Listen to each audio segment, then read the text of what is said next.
Hey everyone, Tommy Marquez here with the final video of our Ranch Roundup programming series, and today we're going to take a look at the trio of women not named Tia-Clair Toomey and what they can possibly do to try and put some pressure on the champ and some of those outside of the box workouts that we're going to see at the ranch, because let's face it, it is going to take a collective effort if they're going to try and dethrone the queen.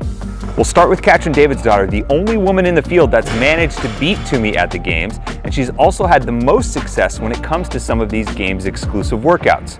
In 2018, she had the upper hand in the crit, battleground, chaos, and two-stroke pull, while last year she beat Toomey in the shooting event at the Rogue Invitational and the bike cyclone bag event 6 workout as well. Now obviously we won't see a shooting event at the games, but there is a common thread amongst the majority of these events,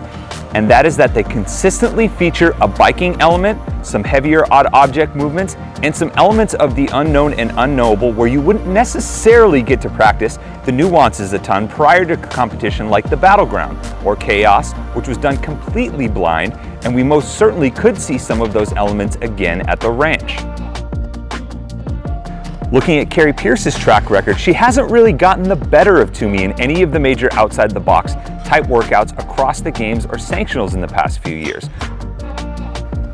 But when scouring the leaderboard, I did notice that when some odd objects or games level implements were mixed with some high-skill gymnastics, she was actually able to clip Toomey in a few events like Fibonacci in 2018 or Wadapalooza's Double Vision in 2019.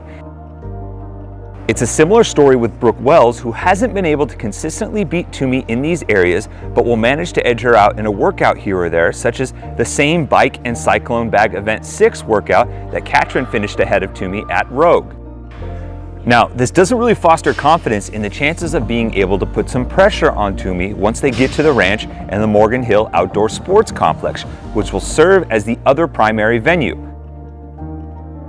But in my research, there was one particular element that I think could provide a window of opportunity if it's heavily featured in one of these outside-of-the-box workouts, and it's handstand walking variants. All three of these women managed to beat Toomey in the second cut workout at the games last year, the handstand walk obstacle course at the games in 2018, as well as the maxed handstand hold in stage 1 of this season. In fact, the handstand hold was the only event where all 4 of the remaining women in the field got the better of Toomey.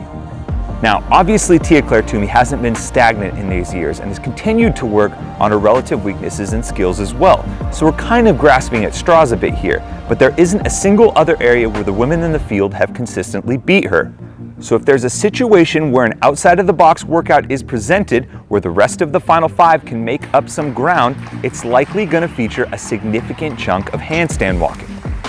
That's going to do it for our Ranch Roundup programming series. I sincerely hope you guys enjoyed all of our lead-up coverage to Stage 1 and Stage 2. In just a few days, we'll finally get the conclusion to the 2020 CrossFit Games season as athletes are descending upon California right this instant. And you can get all of our recaps and coverage and analysis of Stage 2 of the 2020 CrossFit Games on morningchalkup.com and CBS Sports.